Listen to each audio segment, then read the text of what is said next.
Unit 5, Day 1.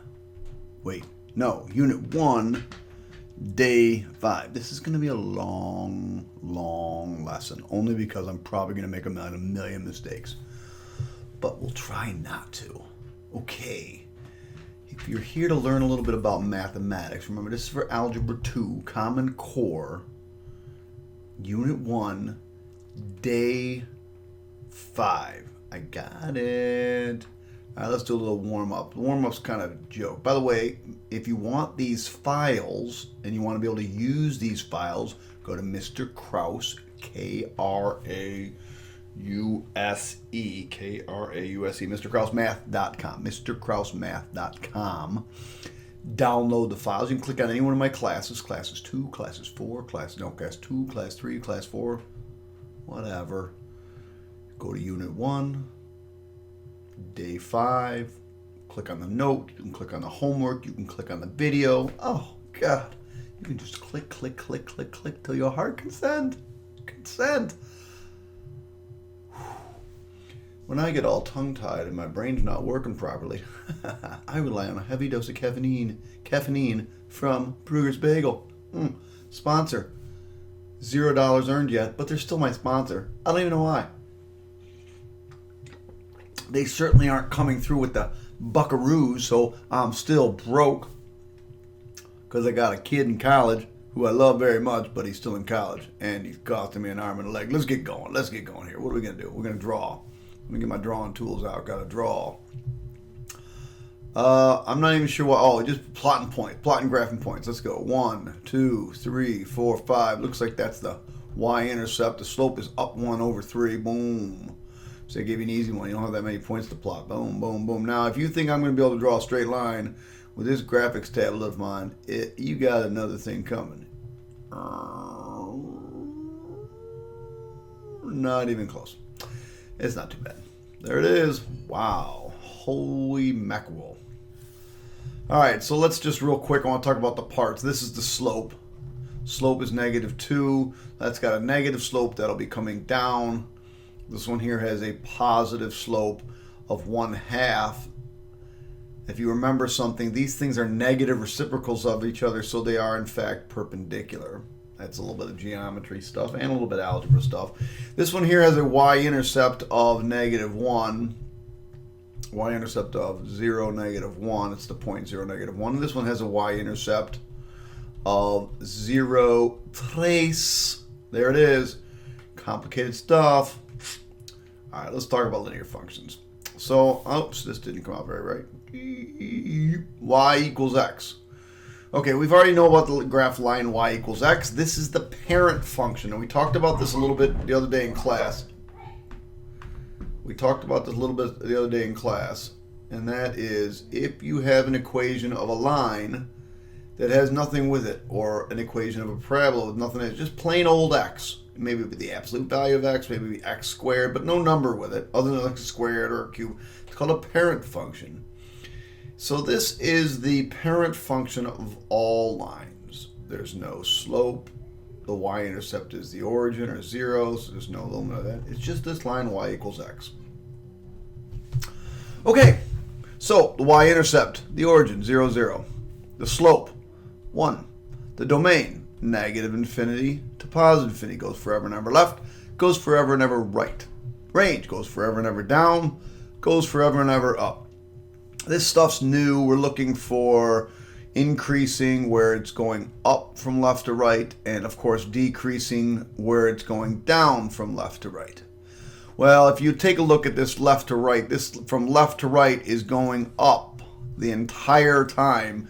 So the interval for which it's increasing is -infinity to +infinity, and it's not ever decreasing. Never decreasing, never comes back down. Is this a function? Yes, of course it's a function. Is it 1-to-1? Yes. Why? Is it a function? Because it passes the vertical line test. Why is it a 1-to-1 function? Because it passes the horizontal line test. Wow. Amazing. Slope. Why did I put slope with a little star here? Oh, slope. The other word we're going to use for slope is rate of change. I'm having lots of troubles with this computer right now. I can't even use a mouse for some reason. So another word is rate of change. We're going to be using that word a lot. You should have heard that in Algebra 1 a few years ago, but that was so long ago. Let's compare two different types. This one you already know. This one's called point slope, or slope intercept. Y equals mx plus b. But what we're going to do is talk about this equation over here, and we're going to be using this equation a lot. It's called point slope. And that equation is, notice there's a plain old x and a plain old y in the equation. Over here we got a plain old y and a plain old x, and then we're going to plug a point in, and part of that goes in x1 here, and this is just something you're going to have to memorize, and y1 goes here. So let's see how we're going to use it. We're going to come back to that equation. Y minus y1 equals mx minus x1. So what first thing I want to do over here is figure out what this slope is. And I'm going to do that by picking a couple of points that I can see. These are points right here. Now I can use that slope formula, m equals y2 minus y1 over x2 minus x1. But quite frankly, if I can just count, I'm in better shape. How much did it go up? It went up 3. How much does it go over? It goes over 1. And it's going up from left to right, so my slope is 3. So now I'm going to use this equation, and I want to pick this point just because it's got a 0 in it. This point is negative 6, comma 0. And I'll show you in a second that it really doesn't matter which point matter. It doesn't really matter what point you pick. So my equation is y minus y1 equals mx minus x1. And then we're going to plug in all the things we know. So what do we know? Well, we know the slope. So 3 goes in there. X minus. We know the x value. We got to be careful. Use parentheses, negative 6. And then y minus parentheses 0. Well, okay, let's finish this up then. This is just y minus 0 is just y is equal to 3 times x plus 6. Or y equals 3x plus 18. And so now that's the equation of this line in slope-intercept form. This would be the equation of the line in point-slope form right here. Let me show you that it doesn't matter what point we pick. Matter. This point is negative 5, 3. Negative 5, positive 3. So let me do this one in green, just because it's more fun. So we're going to do y minus the y value, 3, is equal to the slope. Slope hasn't changed, 3, x minus negative 5. All right, so now I get y minus 3 equals 3 times x plus 5. Still doing the same work. I'm going to distribute the 3. So I get y minus 3 equals 3x plus 15. And then I'm going to add this 3 over, and I get y equals 3x plus 18. And now, again, it doesn't matter which one I use. It will always turn out to be. I can use any point on this line, any at all on this line, and you'll see that it works. And it'll always be, not that it works, but it'll always be y equals 3x plus 18. So that's the point. So it comes in handy when, like over here, you can't see the y-intercept. Well, it doesn't even cross the y-axis till it gets way up about here at about 18. Now, if I had to guess on this one, I could probably guess where this one's going to go. Well, although it's going to be a fraction because it's not going to hit there exactly, so it's probably going to be somewhere like in the middle somewhere, maybe a 0.5. Let's take a look. Hold on, I got to flip my page so I don't make mistakes in my notes. Patam! Okay, so let me pick any point. First of all, let's do some slope. First of all, my slope is negative because it's coming down, so that's making me smart. It's fraction. It's coming down 1 and over 2. So down 1 over 2. There it is. So my slope is negative 1/2. And let me pick this point. It doesn't matter which point I pick. That's the point 1, 2, 3, 4, 5, 1, 2, 3, 4, 5, 4. So I'm going to use the point 5, 4. I already can see where my issue is going to lie. Got lots of those.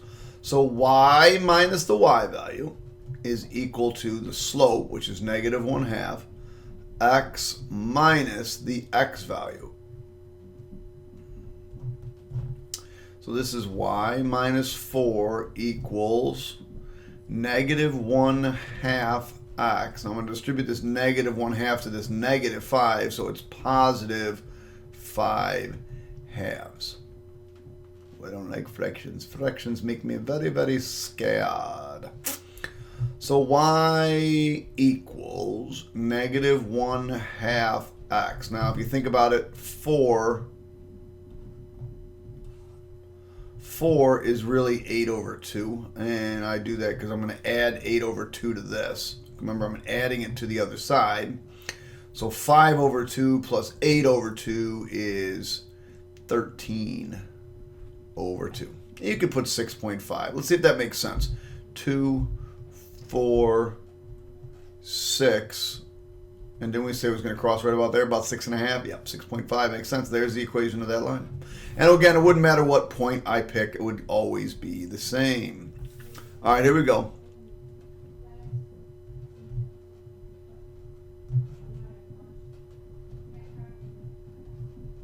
My slope is 3 over 2.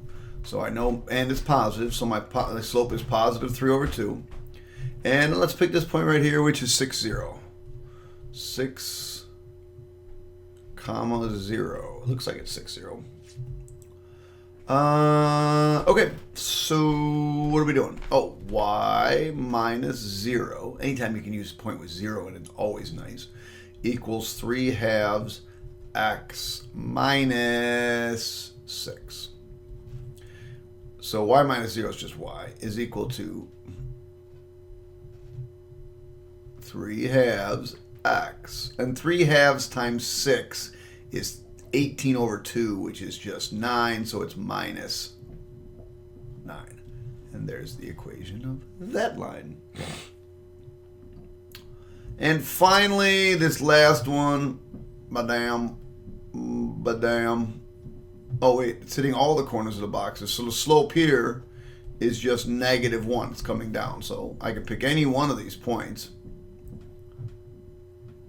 How about this point right here? Negative 1, 2, 3, 4, 5, 6, 7. Negative 7, comma, negative 1.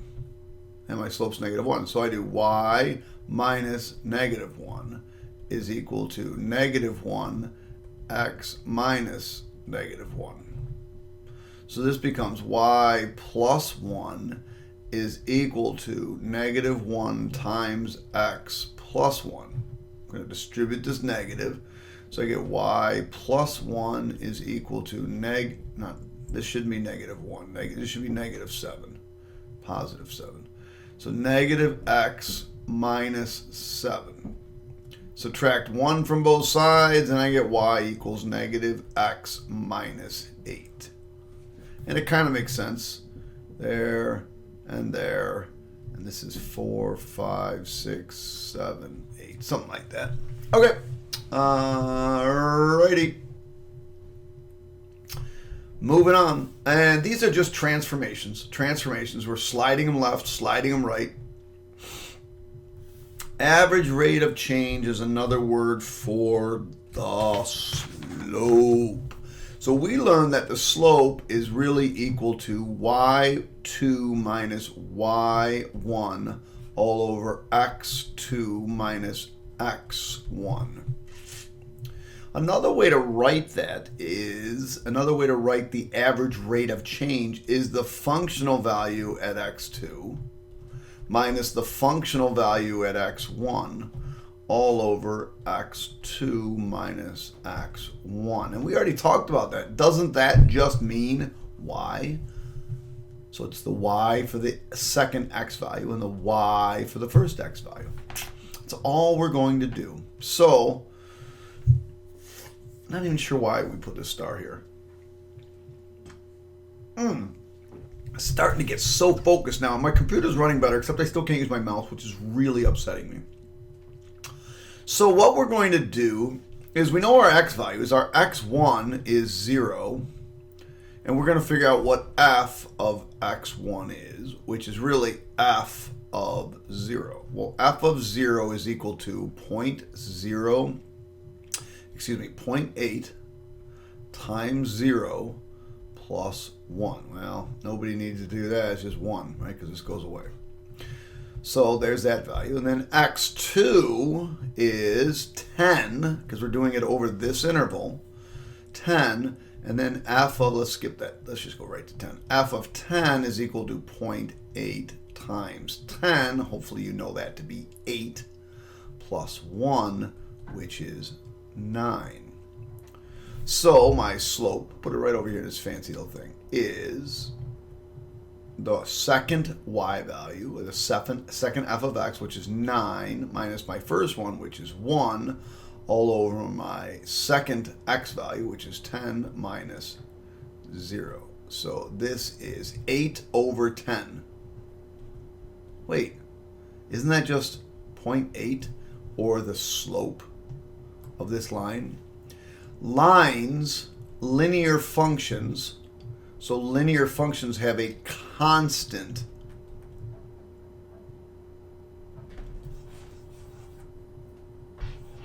I think I need a new computer. A constant rate of change is what I'm trying to write down, but my thing's not working. It doesn't like me very much. There we go. A constant rate of change. And that should make sense. It's going up the same amount as it's going over. It's not changing its steepness at any point whatsoever. So let's take a look at this next one.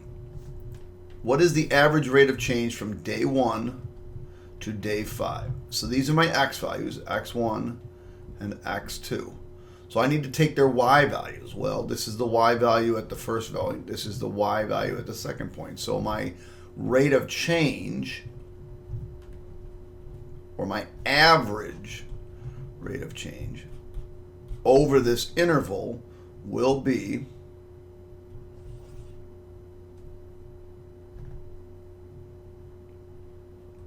equal to 8.9 minus 3.0 all over 5 minus 1. And so that's 5.9, right? All over 4, which it turns out to be 1.475. It doesn't matter. 1.475, not decimal point 5, just 5. These are the same thing. It doesn't matter. You can leave them any way you want. Okay, let's talk. Now we're going to find the average rate of change over these intervals, from this first interval, the second interval, and this third interval. So really, this is just the slope, because these are linear, the slope of these points. So the slope of this is 0, the slope of this is 1, and the slope of this is negative 2. Therefore, the average rate of change that has the greatest is this one, which has a slope of negative 2. Now, yes, negative 2 is smaller than 1, but what we're trying to show you is that it's changing faster. It's just changing negatively faster, but it is definitely changing faster. Definitely changing faster. All right, and so this one here is kind of just a silly question. The rate of change on this one will be my distance divided by my time. And this one's just a little bit more complicated. So while on vacation, Molly ran every morning. Below is the data from a run on April 22nd. I'm not able to write right now, so my mouse is frozen. Well, there's my mouse. There's my pointer. So let's see. So this case, my time is my x values, and my distance is my y values. So I can see here y values. So I can see here my distance was 4 miles. So I ran 4.01 miles. And my time was 37 and let's just go 5 minutes. 0.5, because 31 seconds is about a half a minute. Matter of fact, I can just go 4 divided by 31 if I wanted to. Probably should have my calculator open, but that might slow my computer down even more. Oops, that's not what I need. That's not what I need. That's what I need. So hopefully the calculator will pop up soon. What you'll find out, though, we got some issues going. This is 4 miles, and this is minutes. So I'm doing 4 miles in 37 minutes. So if I go to my calculator, 4 divided by 37.5 is 0.106667 miles per minute. Who in the right mind writes in miles per minute? How fast is that? Is that fast? Is it slow? Do you know? Is this useful minutes? Is this something that you'd like somebody else to talk about? I just finished my race. I'm on the cross country team. I ran 0.114 miles per minute. Okay, can that outrun my car? Motorcycle, bicycle? I don't know. Is that fast? I don't know. So a more useful, of course, would be miles per hour. Well, if this is miles per minute, to get miles per hour, we just multiply by 60, because that'll tell us how many miles in an hour she'd go, and that'd be 6.4 miles per hour. And that would make more sense. Did it say round at all? Didn't say round. So that's good. We'll use that. That's cool. All right, let's move on. Let's start talking. We're just going to go back to analyzing these. Okay, is this a function? Yes, it is a function. It passes the vertical line test. Is it a one-to-one function? No, it fails the vertical line test. It fails the horizontal line test. Fails HLT. Domain, negative infinity to positive infinity. Range, well, the lowest y value, or the minimum value of this graph, is negative 8. So we're going to go negative 8 to positive infinity, because it goes forever and ever up. X-intercepts. My x-intercepts are negative 6, 0, and 2, 0. Those are my x-intercepts. My y-intercept is where it crosses the y-axis. That would be at 0, negative 4. All right, so here we go. We're going to talk about a little bit about decreasing and increasing. So again, increasing is where it is going up. So let's think about this. At this point here, it's coming down. That's decreasing.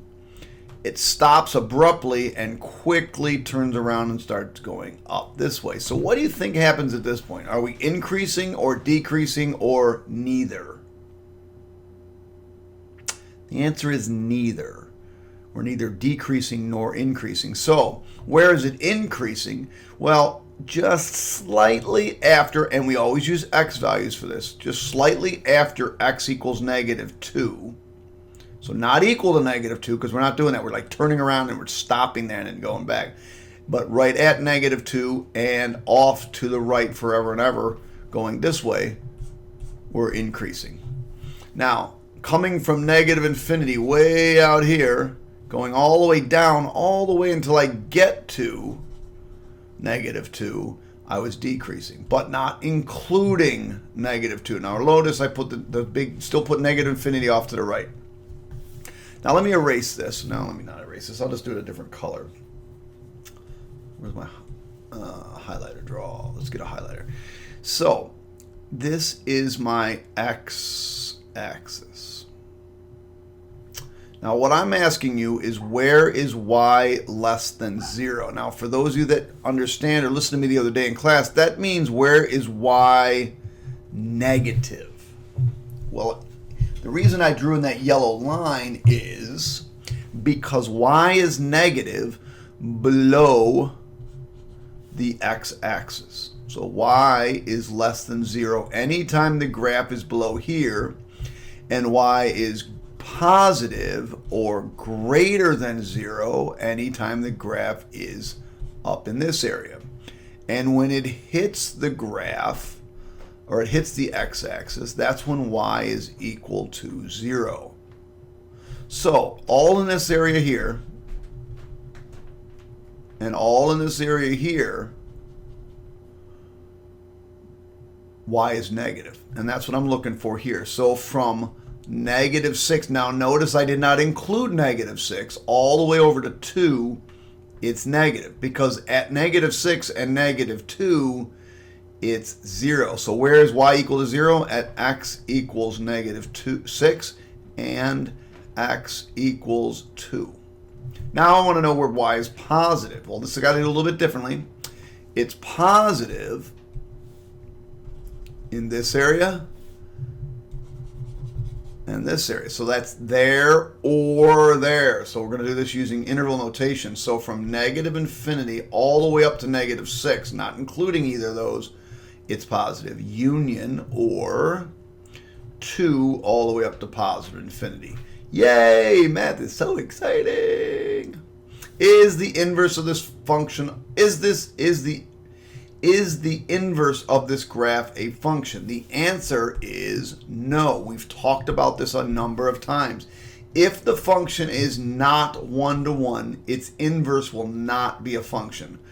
What is the equation of this function? So we're going to do f of x, let's use function notation, is equal to, it's going up, so it's positive. Is it hitting all the corners of all the boxes? I don't believe it is. Let me erase a little bit. And let's see how what the slope of this looks like. Here's a point, and here's a point. So it doesn't hit all the corners of boxes, so we have a slope or a dilation of 2. Now we got to look at the vertex. The vertex moved left 1. Oh, excuse me, left 2. I knew it moved left. Left 2. So that's a plus 2. Remember, this is my shift left or right, but backwards. Since we moved left 2, we added 2. And we also came down 8 minus 8. And so there's your equation. Wow, kind of exciting. Write the equation of this line. Let's see. It's got a slope of up 3 over 1. So f of x equals 3x plus, and it crosses at 5. So 3x plus 5. The domain is negative infinity to positive infinity. The range is negative infinity to positive infinity. The x-intercept is, wow, that's not easy. X-intercept is right here. It's right there. That's when y equals 0. So if I plug in a y for f of x, or 0, or for the y, a 0 in for f of x, or the 0 in for y, I get 0 equals 3x plus 5. And if I solve for x, I get x equals negative 5/3. You're going to bring the 5 over, make it negative, and divide by 3. The y-intercept's easy. That's just 0, 5. So this should be negative 5/3.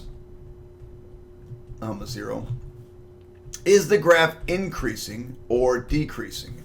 Well, it's increasing because it is always moving in an upward direction from left to right. It's always increasing. And it has a positive slope everywhere.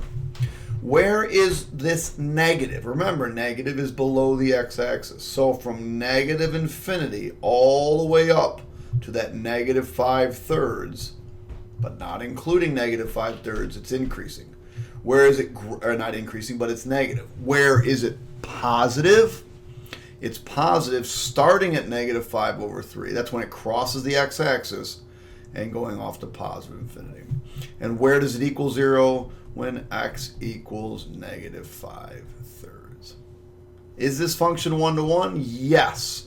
It passes the vertical line test and the horizontal line test. Is its inverse a function? Yes. Because it's one-to-one, its inverse will also be a function. That's not a question they asked, but they could have. I could have. think this is the last page. Yay, last page. Woohoo! All right, is this a function? Yes. Is this a one-to-one function? No. Oh, here we go. It froze. No, because it fails the horizontal line test. Now later on it might ask it, is the inverse of this graph a function? No, not one-to-one. All right, let's go back. Domain, negative infinity to positive infinity. Range, well, the maximum value of this graph is 2, and it goes forever and ever down. So remember, small number on the left, negative infinity, all the way up to the maximum value of 2. Anybody excited? I am. X-intercepts are -2, 0, and 2, 0. Y-intercepts, 0, 2. All right, so where is this graph increasing? This graph is increasing. Stop! At 2, it stops. So it's neither increasing nor decreasing. So from negative infinity to, not 2, but 0. Remember, we're always using the x values for these. So all the way up to 0, it's increasing. And then starting at 0, the x value of 0, all the way to positive infinity, it is decreasing. All right, where is it negative? And if you want to think that is below the x-axis. Well, let me ask you, I'll put it and highlight it. Isn't it negative here? Isn't it below the x-axis here and below the x-axis here? Yep, it sure is. So it's negative from negative infinity all the way up to -2, and then we'll jump union over from 2 to positive infinity. That means it's 0 at x equals -2 and x equals +2. Where is it positive? It's positive, not including from -2 to +2. Notice it doesn't include those two because it's 0 at those points. What's the minimum value of this graph? Well, the minimum value of this graph is the minimum y value. The minimum y value is negative infinity. It goes forever and ever down. What's the maximum value? What is the highest value of this graph? When we're talking about the highest y value, when we talk about min and max, when we talk about min and max, we're talking about y values. And the maximum value, or the maximum height, would be 2. All right, let's write this equation. F of x equals, since it's hitting all of the boxes, all the corners of all the boxes, that means it's only got a slope of 1. But it's also coming down, so it's a negative. So I'm not going to put a -1 on here. I'm just going to put a negative. It didn't move left or right any, so I'm not going to put anything in there with that x. There was no left or right shift of the vertex, so I'm just going to leave it as x. But it did move up 2 units, so we're going to go up +2. There it is. What's the equation of this line? Let's see, the slope is down 2 over 3. So my slope is -2/3. So my equation is going to be y equals -2 over 3x plus 1. Writing it like big boys and girls, f of x is equal to -2 over 3x plus 1. Domain, forever and ever left, forever and ever right. Range, forever and ever up, forever and ever down. X-intercept, son of a gun. All right, again, that's when, this is always the hard one, that's when y is 0. So we'll plug a 0 in for y, and we get equals -2 over 3x plus 1. I'm going to move the 1 over the other side, so I get negative, I'm going to do this work up here. -1 is equal to, you know what, I'm going to move the 2/3 over. So I get 2/3 x is equal to 1. So I'm just moving this over to that side. Multiply both sides by the reciprocal, which is 3/2, and I get x equals 3/2. So the y-intercept, or the x-intercept, is 3/2, comma 0. Y-intercept, that's easy. 0, 1. Is this graph increasing or decreasing? It's coming down always, so it's always decreasing. And it has a negative slope. So that tells you, and that helps you find out that it is decreasing. Where is it negative? Here's where it's 0. I'm going to put that in right now. That's like my breaking point. Right there at 3 halves. 3 halves. So anything to the right of that, 3 halves, and all the way to infinity, it's negative. It's positive above the x-axis right through here. So from negative infinity all the way up to 3 halves, it is positive. And is it a one-to-one function? Yes, it passes the vertical and horizontal line test. All right, kids, there it is. Unit 1, Day 5. If you like what you saw, hit the subscribe button. If you don't like what you saw, hit the subscribe button anyway. It makes me feel good. Makes me feel good. And I don't know why you're going to see something you like. I mean, I'm a bald, I'll be 47 soon, man. I'm getting old. But anyway, hope you guys enjoyed this. Hope it helped out. And see you on the next video.